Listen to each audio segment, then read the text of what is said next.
had your parents' killers here in the same room right now. Are they still alive, by the way? Yeah, yes. I would forgive them. You would forgive them. And I protect the life. I protect the life of the person who murdered my mother and father. You would protect them. I protected his life. I saved his life. I had a friend of mine that I grew up in New Jersey who was sharing a cell with this individual, the guy who killed my mother and father. And when he called my brother and told my brother that I'm in a prison of a person that murdered your mother and father, he admitted to this.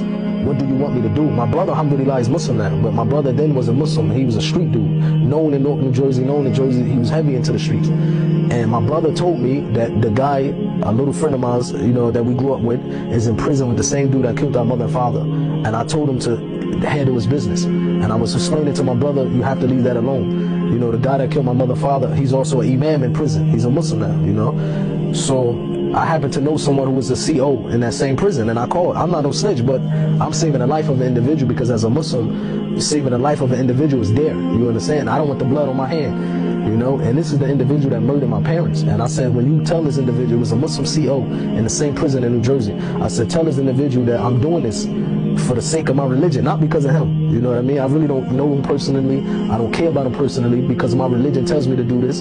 So I'm telling you this was going to happen to him. They moved him out of the cell. My brother was angry, of course, you know what I mean? He actually took Islam that serious to save the murderer.